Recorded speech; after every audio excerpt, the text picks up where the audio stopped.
Carla, muito obrigada por teres aceito estares aqui comigo hoje, neste formato de pré-gravação, não é? Porque já há crianças em casa e assim garantimos mais alguma fluidez. Carla, tu como nutricionista e como mãe, trabalhas com mulheres que querem engravidar, que estão grávidas, que têm bebés recentemente, e agradeço profundamente teres dedicado um bocadinho do teu tempo hoje para virmos falar aqui com as mulheres que estão deste lado, do outro lado da tela, não é?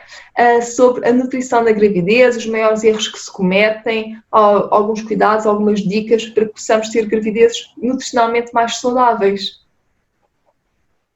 Obrigada, Gisele, pelo convite. Bom, eu acho que este é um tema bastante importante, que se tem vindo a falar cada vez mais, sem dúvida, os cuidados na gravidez. E eu, quando falo da gravidez, e é um tema que eu gosto muito, eu gosto sempre também de falar do antes da gravidez. E acho que a consciência de preparação para a gravidez, ela deve vir antes de estarmos grávidas. Obviamente que muitas de nós ficamos grávidas espontaneamente e muitas até sem planear e, portanto, não permite este pensar, não é, antecipadamente sobre o que é que eu estou a fazer agora, que eu posso melhorar para gerar um filho saudável, não é? Para ter uma gravidez saudável, para ter um pós-parto saudável. Sabes que nós na área de cuidados de saúde primários, e pronto, que é a área que eu trabalho mais, nós indicamos sempre à mulher, eu digo nas consultas quando tem mulheres em idade reprodutiva que querem ser mães e ainda estão a tomar a pílula, quer ser mãe daqui a algum tempo, não no presente, eu digo sempre, quando começar a pensar que quer ser mãe, a primeira coisa a fazer é marcar consulta connosco, que é para a gente falar, não quero que me apareça aqui grávida. Por causa de tudo isto, para a gente falar... Para passar toda a mensagem necessária que... Sim. Há tanta coisa que se nós fizermos antes da mulher engravidar, vai influenciar ou pode influenciar o resultado final. E a nutrição é uma dessas coisas muito importantes. Sim. Então, eu abriria que, pronto, não só a mulher, mas o casal, não é? Ou seja, o casal, de facto, de preparar-se para ser pais. Eu, se calhar, nós até sendo assim um bocadinho mais extremistas, poderíamos até considerar que se as mulheres estão em idade reprodutiva, não é? Este nome assim um bocado. Se calhar deviam estar sempre a considerar que até espontaneamente pode acontecer uma gravidez, não é? Que depois até vão aceitá-la, portanto, se calhar há sempre um conjunto de medidas que deveriam fazer parte de um estilo de vida. Houve aí alguns estudos e cerca de 50% das gravidezes acontecem não planeadas, não quer dizer que o casal, pronto, no geral, não quer dizer que o casal ou que a mulher não tenha dito, olha, por exemplo, era giro depois do verão a gente engravidar. E acaba por acontecer antes daquele marco que eles dizem, era giro, ou ano que vem vamos pensar nisto e acaba por acontecer antes. Cerca de 50% das gravidezes ou mais, dependendo dos estudos, acontecem desta forma. Portanto, acho que eu penso no teu ponto de vista que estarmos preparadas para essa eventualidade acontecer, não é? Sim, até porque esta questão da preparação para a gravidez não são só 2 meses, não é? Nós diríamos que há toda uma vida no mundo em que nós vivemos hoje, e aqui posso já entrar com alguns fatores que interferem muito com as questões da fertilidade e que uma gravidez saudável tem muito a ver com as toxinas ambientais, não é? Com o ambiente tóxico em que nós vivemos, no qual se inclui também o tipo de alimentação que nós fazemos e a falta de exercício físico, um sono desregulado e os níveis de stress. E juntando ainda, se nós tivermos assim, os comportamentos não tão saudáveis como fumar e beber muito, que é algo muito frequente, não é? Logo no início da idade jovem, que se perpetua até se calhar ao fim da faculdade, ali 24, 25 anos, é bastante tempo, não é? São os novos 20. Exato. Exato, e sendo cada vez mais tarde, não é? Pais mais tarde, não é? Estamos a perpetuar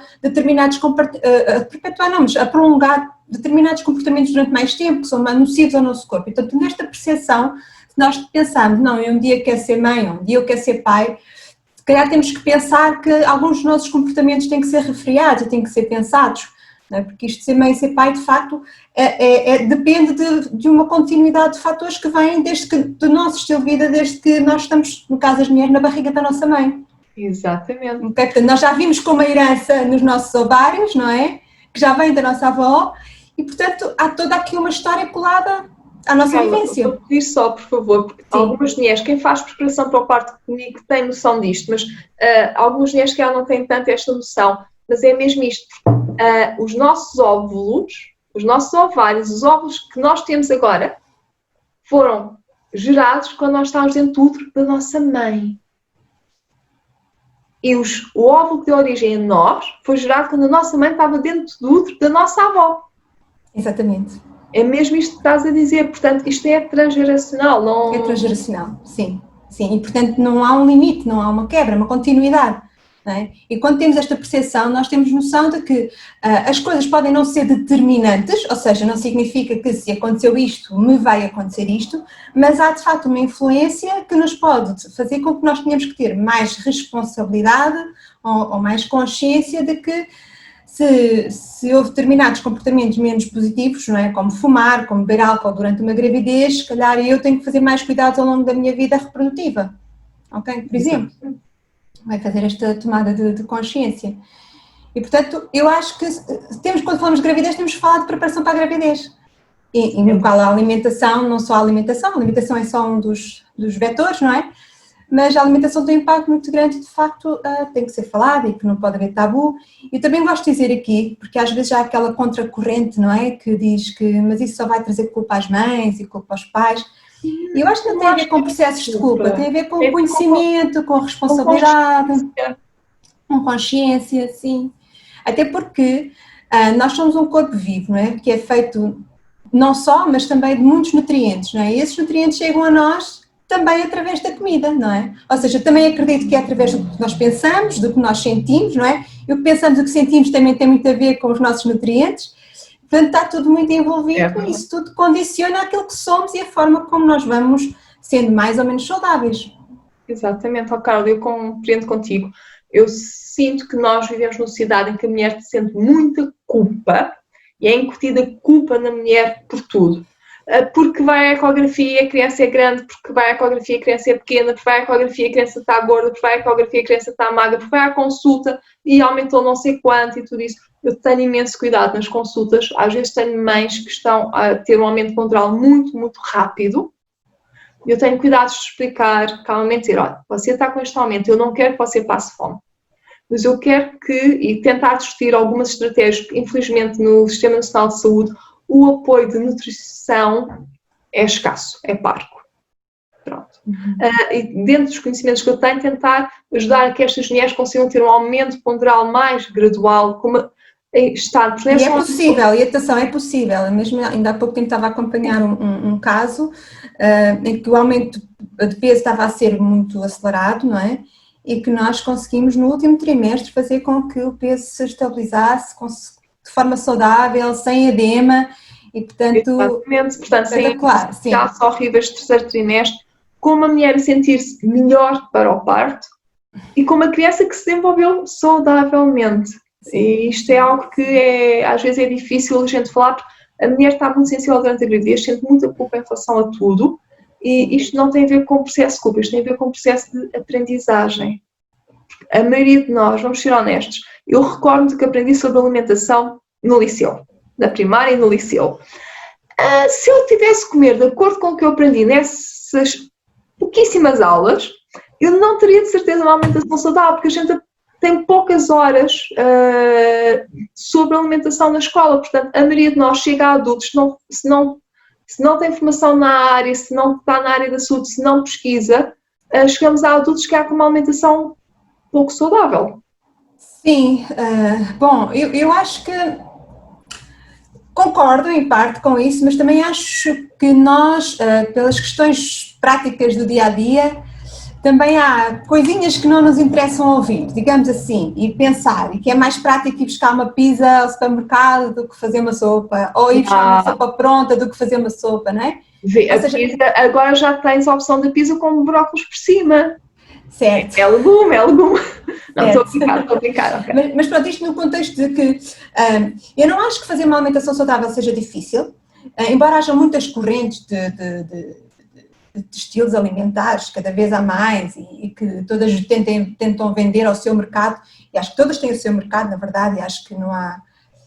Umas coisas funcionam para uns e outras funcionam para outros, não é? É a minha visão. A base de uma alimentação saudável, eu acho que todos sabiam, os nossos avós sabiam. Portanto, não é desculpa dizer que não sabia que uma alimentação mais natural possível, eu não sabia. Não é? É daquelas coisas básicas que nós sabemos. Nós podemos, obviamente, não ter aquela sensibilidade de desconfiar que aquela lasanha pré-comprada que é só pôr no micro-ondas, que afinal é assim carregadinha de aditivos e que aquilo nos pode fazer mal. Podemos não ter essa sensibilidade tão apurada, mas sabemos que isso é diferente de comer umas batatas com couves. Mas sabes que eu estou a dizer isto e percebo perfeitamente onde estás a dizer. Eu vejo muitos adolescentes em consulta, pronto, eu faço, em cuidados de saúde primários, eu faço tudo um pouco. Cuido da família, okay, geral. sim. Eu ainda continuo a ter adolescentes em consulta e eu achava que isto era anedota, a sério. Eu quando vi isto, achava que isto era anedota e que isto não acontecia em Portugal.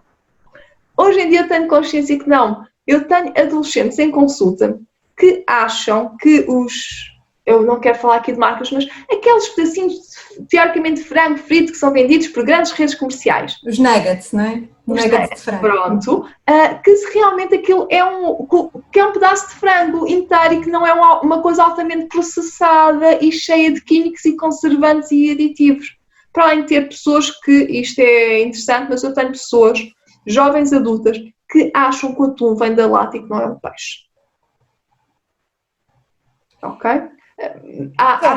Certo. Há aqui alguma falta de cultura, mas sim, eu percebo. Eu não sei se é falta de cultura, se é só apenas falta de interesse dada a idade e que, de facto, quando nós falamos depois na prevalência de doenças, elas começam cada vez mais cedo e a aparecer cada vez mais cedo, mas por outro lado, se não me está a acontecer a mim, então eu tenho esta noção de que se eu tenho 15 ou 16 anos, ter 30 anos, é só quando eu for velho, não é? Exato, quando eu for cota. Sim. Mulheres estão aí desse lado, preparem-se. As crianças acham que aos 30 anos somos cotas, ok?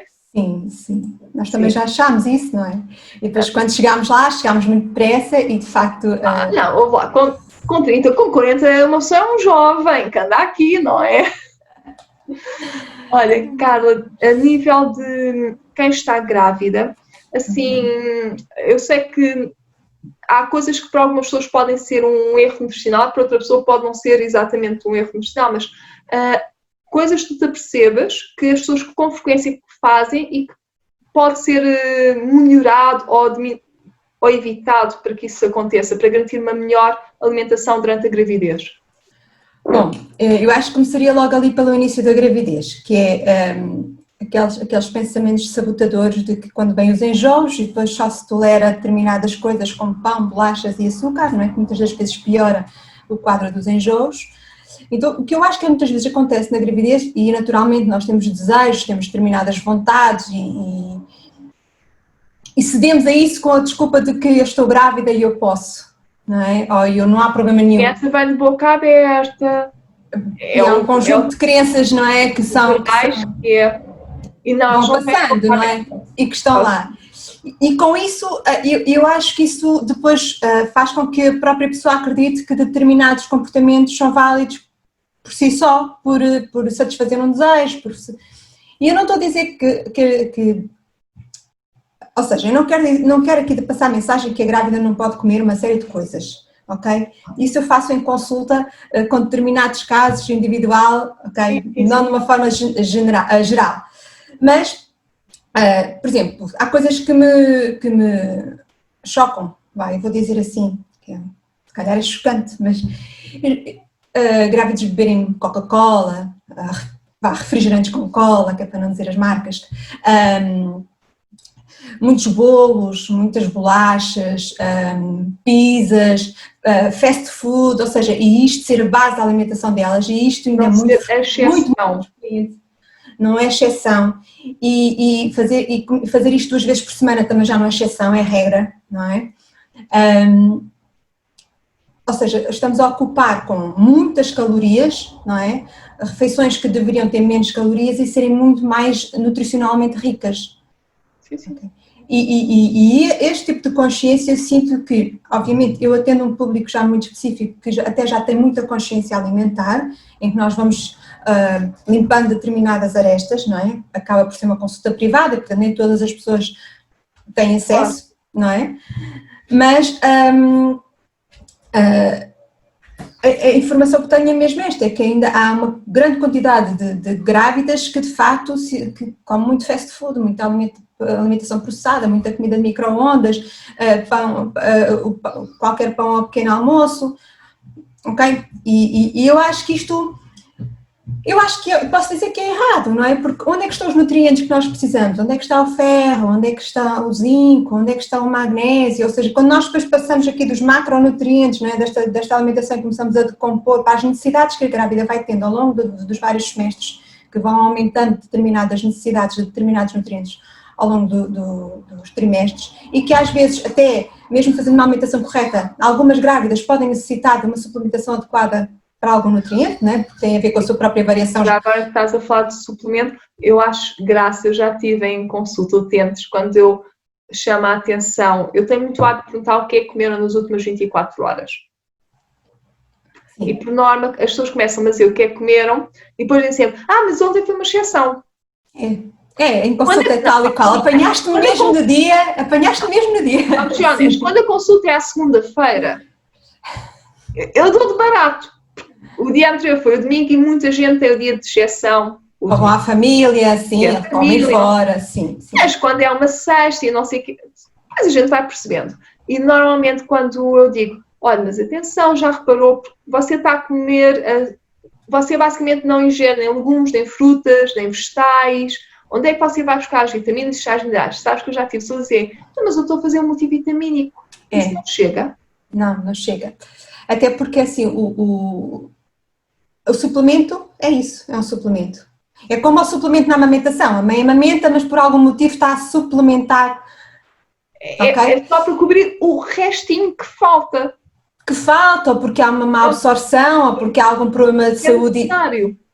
Que é necessário e, portanto, acrescentamos, como é o caso do ferro ou do iodo na grávida, não é? Que é comum suplementar. Ou, por exemplo, o ácido fólico, não é? O folato, que há uma necessidade maior de suplementar. Mas, assim, se o terreno não for fértil, não é? Se a base não for... o que é que nós estamos a fazer? Não estamos a fazer nada, ok? Porque o nosso corpo absorve muito melhor o que vem nos alimentos do que o que vem no suplemento. Okay? Porquê? E porque um alimento é uma sinergia de nutrientes. Vem na forma absorvível, ok? E mesmo assim depende do intestino daquela pessoa, não é? Mas vem numa sinergia de vários nutrientes, não é um nutriente isolado. E não há suplemento vitamínico nenhum que possa substituir comida na perfeição que ela é criada pela natureza. E aqui estou a falar de alimentação natural. Sim. Não é? A alimentação natural é, para as pessoas perceberem lá em casa, basicamente, natural, a batata frita que diz lá ao natural não é alimentação natural, ok? É batata frita. Sim. As pessoas às vezes não têm percepção. Quando eu digo não como alimentos processados, eu percebo que as pessoas por vezes consideram que já tive pessoas a acharem pão branco não é um alimento minimamente processado, porque é pão. Claro que não é a mesma coisa que comermos pão de forma, mas mesmo assim é um alimento que o pão branco, se calhar, não é o pão ideal que a mulher deve comer, por norma, e especialmente na gravidez, porque o açúcar é absorvido mais rápido, não é? É um pão, sim, é pobre em fibras, não é?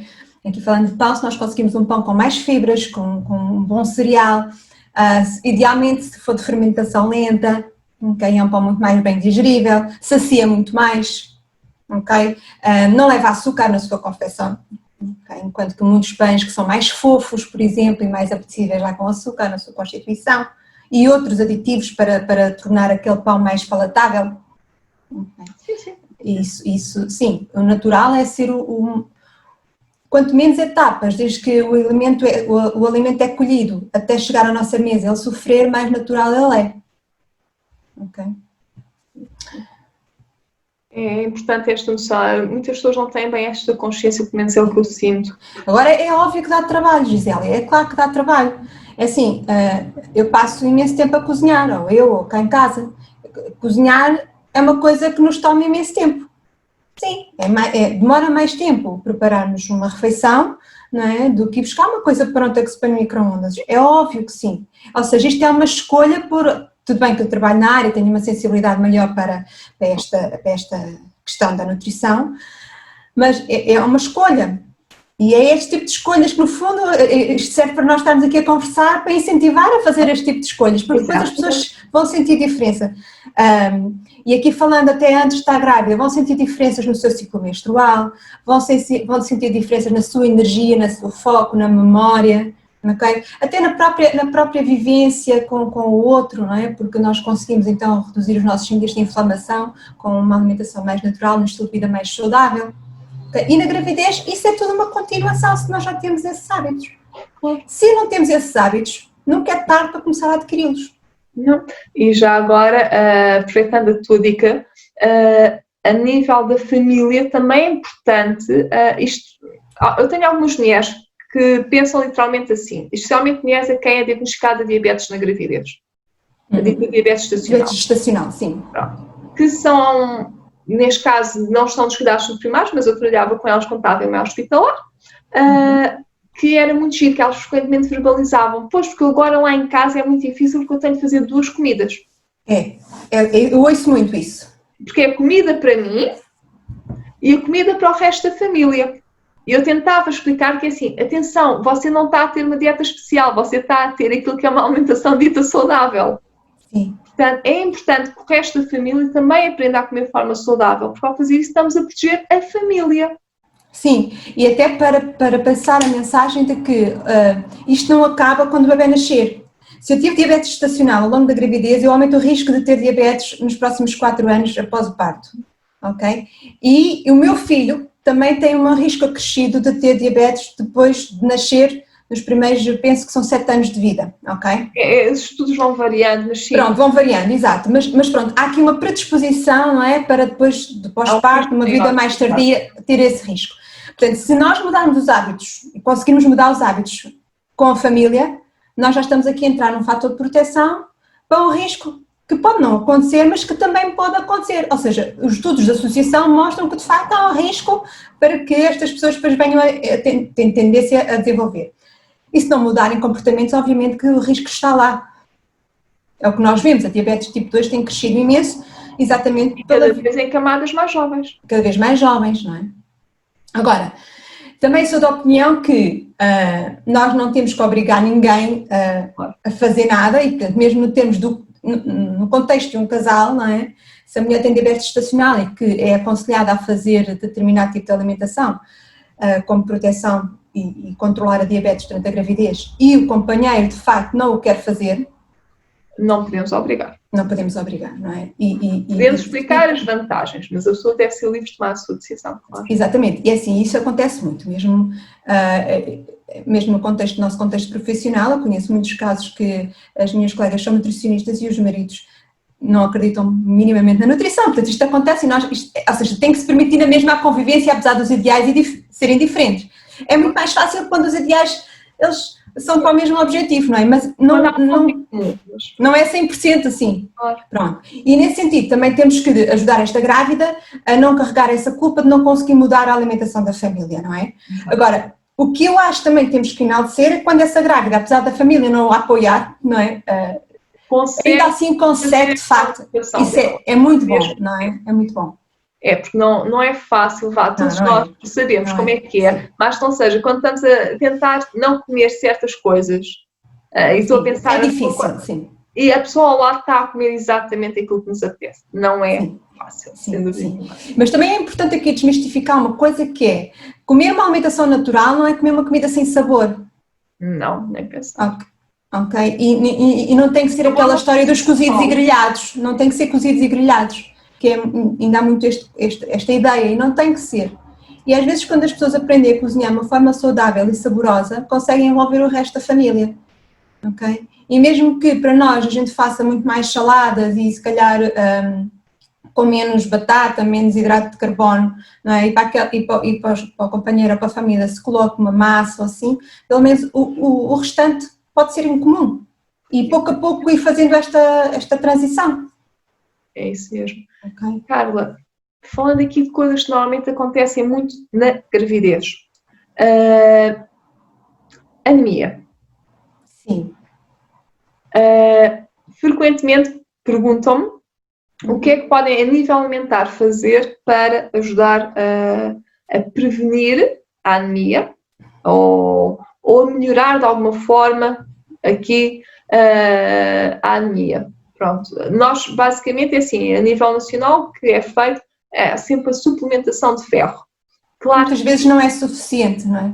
Exatamente, e não é só isso, se a pessoa puder na alimentação dela ter uma alimentação que já sabemos que há uma necessidade acrescida de ferro na gravidez, não é? Se pudermos ter uma alimentação que ajude nesse sentido, já estamos aqui a adiantar trabalho, entre aspas. Sim, as necessidades de ferro elas aumentam ao longo dos vários trimestres, não é? Eu noto que muitas mulheres, quando ficam grávidas, elas já estavam com níveis de ferritina e ferro muito baixos. Isso já é muito comum. E, portanto, a tal situação que nós falámos do início de planear uma gravidez, ajuda muito nesse sentido. Para nós, de facto, conseguirmos subir, mudar o estilo de vida, trabalhar o intestino para, de facto, potenciar a absorção de ferro, ajuda bastante. Mas na gravidez é natural que... Vou ter aqui uma coisa. O facto de nós termos uma ferritina e um ferro baixo nem sempre vem nas análises, no sentido em que frequentemente o que nos é pedido é um hemograma, em que vem lá a hemoglobina, e a hemoglobina pode estar normal e a nossa ferritina e o ferro está muito baixa. Muito baixo. Okay? Eu explico, sim.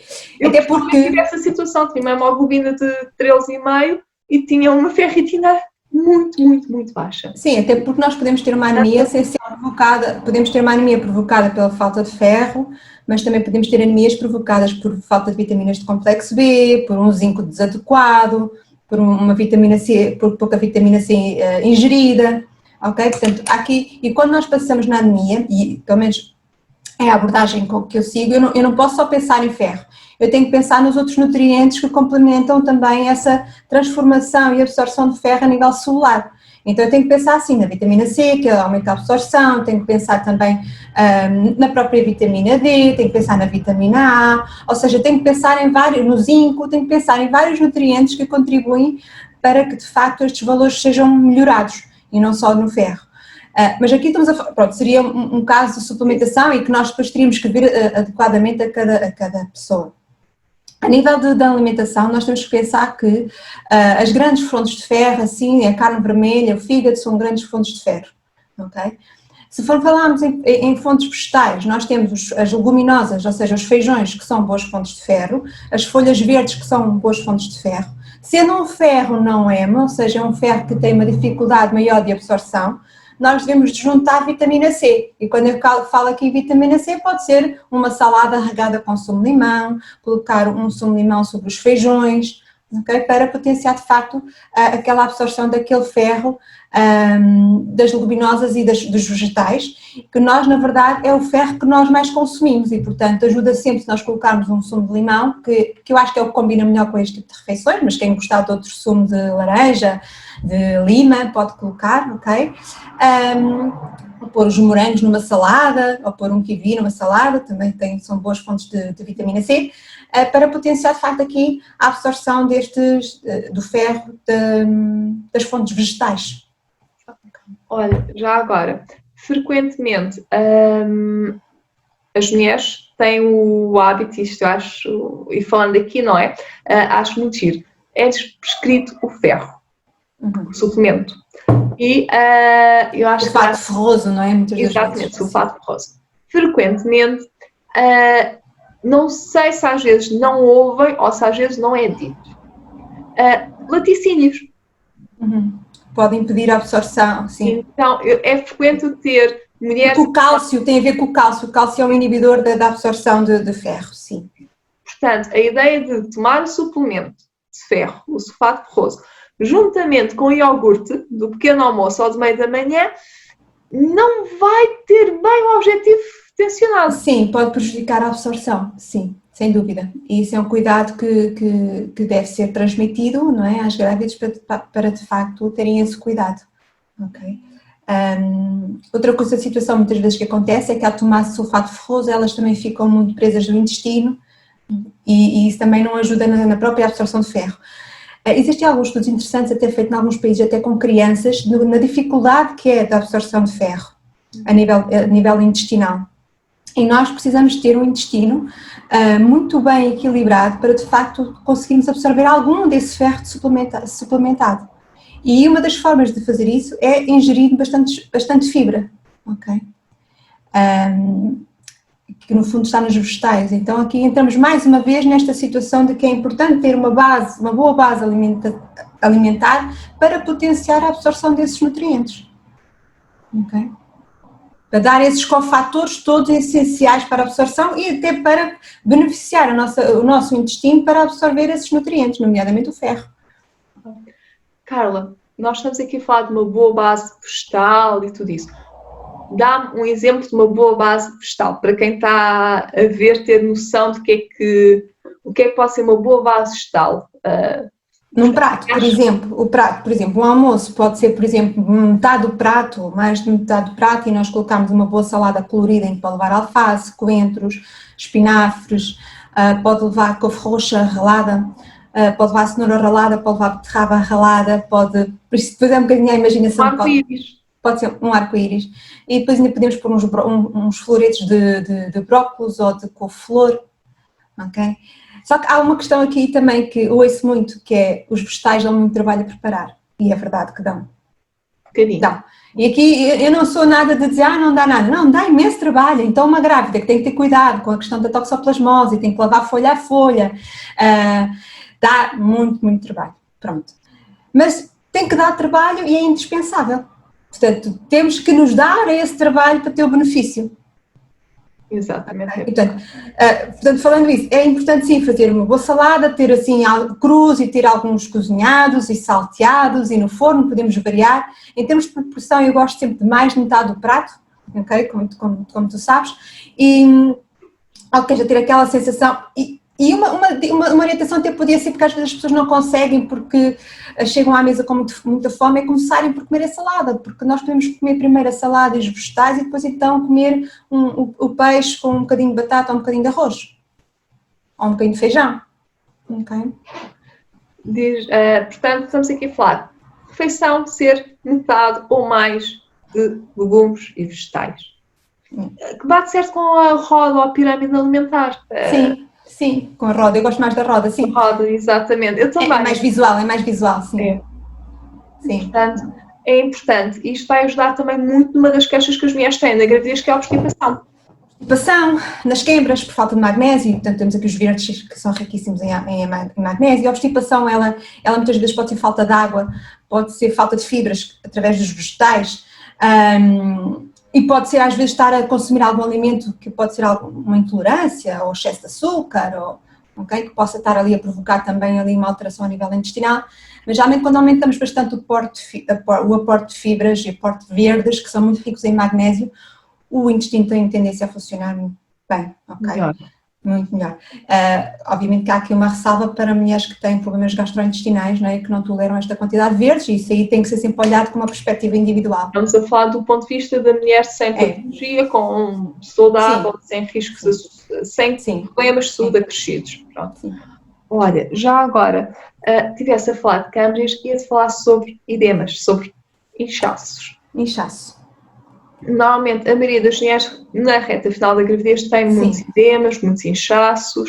A alimentação, e por alimentação ok, se calhar não estou a ser muito correta, mas na alimentação, para mim, a água também faz parte da alimentação. Faz, claro. E às vezes nós não falamos nela, e até porque normalizamos tanto que nem se fala na água, mas... A água é algo muito importante, e na gravidez, não é na gravidez, nós normalmente devíamos matar a sede bebendo água e não sumos. Sim, claro. Podes assim falar um bocadinho sobre os edemas e como a alimentação pode ajudar aqui um pouco? Olha, o que eu mais vejo em termos de experiência tem a ver com a associação, e nós falámos um bocadinho assim no início, antes de começarmos aqui a gravar, tem a ver com a associação do açúcar com o edema, ok? Algumas mulheres também que são sensíveis ao glúten também se nota, ok? Também tem essas situações, em que até esporadicamente ingerem um pouquinho de glúten e notam-se logo que ficam logo com os pés e as pernas muito inchadas, mas noto muito mais com o açúcar. Okay? E aqui temos porque se tivermos aqui um excesso de açúcar, nós temos aqui uma ação da insulina, okay? Que altera aqui a nossa função, a relação com o sódio, que pode sim levar aqui a maior retenção de líquidos. Okay? Portanto, reduzir açúcares e açúcar Perdão. E reduzir substancialmente. Aliás, isso até devia de ser algo ao longo da gravidez para ir mantendo o hábito, não é? E procurar outras coisas naturalmente doces, sem ser doces. E quando eu falo aqui de açúcar, falo de bolos, de bolachas, de gelados. Okay. Que no fundo, muitas das vezes até não é um açúcar isolado, está sempre associado a uma gordura vegetal hidrogenada, não é? Sobretudo se não são caseiras, não é? Se são de compra, e portanto acaba por ter aqui um perfil inflamatório maior. Sim. Substituir açúcar no chá ou no café por mel ou adoçante ou algo do género é ingerir mesmo um açúcar. Ou nem por isso? Eu vou dizer que sim. Não querendo aqui passar a ideia de que sim, imagina que há uma grávida que o açúcar que consome ao longo do dia é num café que bebe, sim, que tenho que retirar, ok? Depende muito da pessoa que estamos aqui a falar. Eu tenho sempre muito cuidado aqui com estas mensagens gerais, por isso, porque para que as pessoas também não fiquem obcecadas, não é?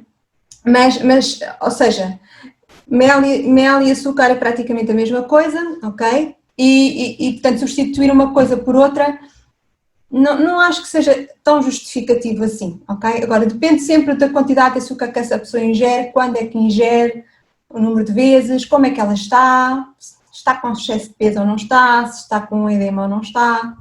E depois é diferente, não é? Uma pessoa que ingere, eu estou a dizer isto porque eu estou-me a lembrar de uma utente em especial, que foi muito giro, nós falámos sobre os açúcares, associado também ao café, e normalmente nós damos a indicação da redução do consumo de cafeína durante a gravidez, e ela foi na consulta seguinte, virou-se e disse assim, enfermeira, resolvi o meu problema de açúcar no café. Então, conte lá, o que é que aconteceu? Ela bebia 3 a 4 cafés por dia. Eu pedi para tentar reduzir gradualmente, pronto, porque ela dizia que não conseguia passar sem o café. Isto também há pessoas a quem eu digo, então deixe de beber café, quando a pessoa diz, eu bebo café, mas não me faz diferença. Então, pare, se não sente diferença, pode parar, pronto, é mais saudável. Agora, se a pessoa diz, não, mas eu preciso do café, porque se eu não bebo, fico com dor de cabeça, ou isto ou aquilo, vamos tentar reduzir gradualmente. Tem assim um bocadinho este cuidado, não é isto, que é a particularidade da pessoa. Mas a resposta dela foi, então como é que ela resolveu o problema? Ela bebia 3 ou 4 cafés por dia e não conseguia passar sem eles, tinha dor de cabeça, pronto, e mesmo um grande hábito, um grande mal-estar associado àquele café. E não bebia puro, bebia sempre com um pacote de açúcar. Então substituiu por uma colher de sopa de mel. Num café? No café. Portanto, seriam 4 pacotes de açúcar por dia? Substituídos por 4 colheres de sopa de mel. Sim. Pronto, e depois eu fiquei martirizado, ok, eu não expliquei bem a informação. Acho que há muita noção de que o mel é um açúcar saudável e que não faz mal. Começo-me a perceber muito que há muito esta noção, mas o mel também tem um elevado teor de açúcar. Tem muita quantidade de açúcar, é quase tudo açúcar. Portanto, também temos que ter atenção nas substituições que fazemos. Sim. Eu gosto aqui de apostar que a pessoa vá mudando o seu paladar, desabituando o seu paladar do doce, para necessitar cada vez menos de açúcar. Não quer dizer ficar sem totalmente, mas para de facto haver uma desabituação daquele paladar doce diariamente, okay? Para dar lugar também a outros alimentos, não é? Alimentos mais saudáveis, alimentos que depois venham a ter uma palatabilidade maior. Claro, é verdade. Eu estou a pensar aqui no sal, por exemplo. Sim. Quando nós dizemos a uma pessoa não pode comer mais sal, a pessoa volta na consulta a seguir a comer sal. Sim. Quando nós sugerimos à pessoa ir reduzindo ligeiramente a quantidade de sal que coloca e substituindo, por exemplo, por ervas aromáticas, normalmente vêm na consulta seguinte a comer muito menos sal, porque foram fazendo gradualmente a substituição e foram conseguindo diminuir pela adaptação do paladar também. Do paladar, sim. E o mesmo é com o açúcar. O paladar educa-se. Educa-se, sim.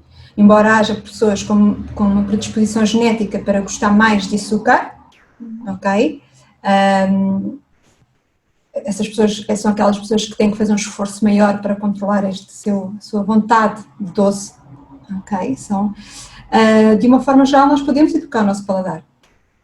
Okay? E são raras as pessoas que quando ficam algum tempo sem açúcar, sei lá, 3 semanas, 4 semanas sem açúcar, depois quando comem uma coisa doce, que até de antes não achavam muito doce, depois acham extremamente doce. Não é?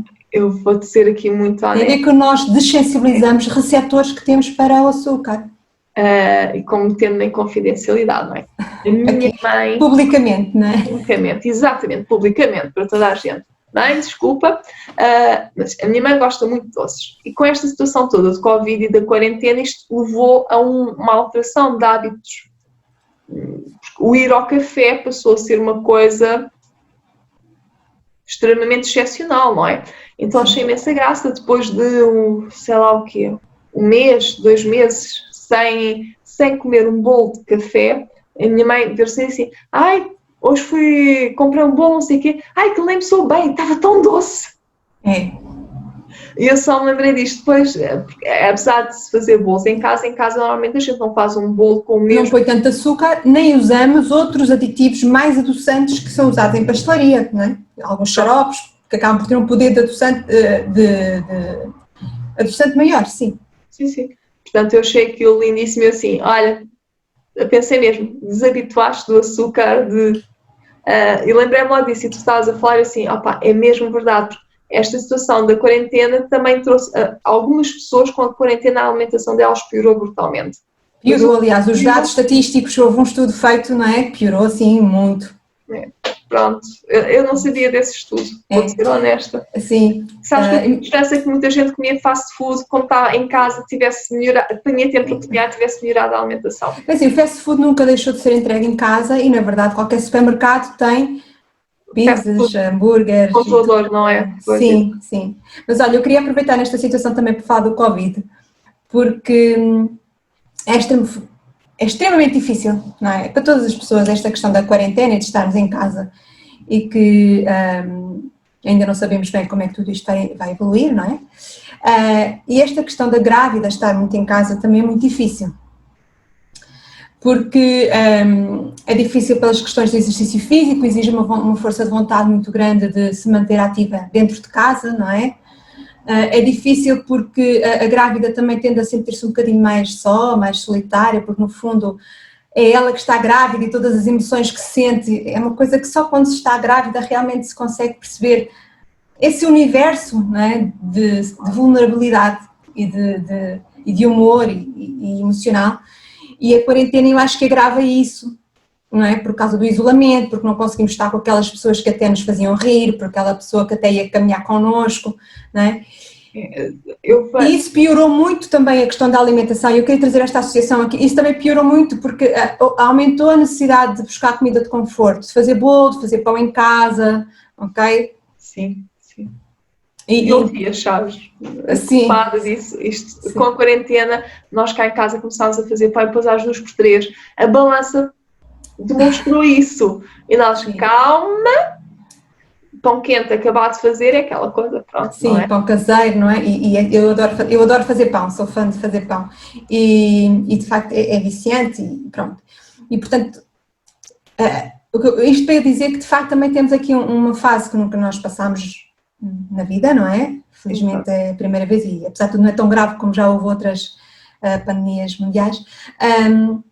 Mas a verdade é que é uma fase de muita suscetibilidade para a grávida, não é? Que se prolonga nestes meses de confinamento e que nós temos que ter aqui uma sensibilidade maior também para estas questões, para de facto conversar, dialogar e tentar encontrar aqui uma forma de equilíbrio na alimentação que ela deve fazer, não é? Nos cuidados que deve ter, mas ao mesmo tempo entender este lado emocional que fica aqui mais difícil, não é? Sim, sim. O próprio fato da grávida, por exemplo, eu vou dar aqui um exemplo, no sentido de aquela coisinha de ir à loja comprar a roupa para o seu bebê, isso não está a acontecer, é online. Okay? E no fundo, tudo bem que é consumismo, mas é uma coisa que é muito da maternidade, faz muito parte da gravidez, esse lado, esse toque, o irmos na rua e alguém nos felicitar por estarmos grávidas, não é? E tudo isso a grávida acabou por não ter. Okay? Acaba como se tivesse passado aqui uma fase mais escondida, não é? Então temos que ter alguma sensibilidade também para esta fase eu considero.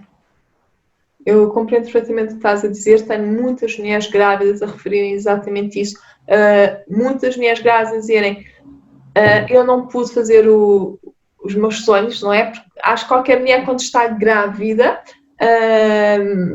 e que tem alguma capacidade económica para comprar algumas coisas para a criança, que não precisa que seja tudo dado, não é? Tem essa mas mesmo quando às vezes é tudo dado, há sempre uma pequenina coisa que... mesmo que eu tive mulheres a dizer eu tinha sonhado ir comprar, nem que seja a primeira roupinha do bebê ou isto ou aquilo, e nada. Então há aqui uma fase que... abrir das lojas, vi muitas mulheres grávidas a dizer eu não quero saber, eu finalmente vou poder comprar.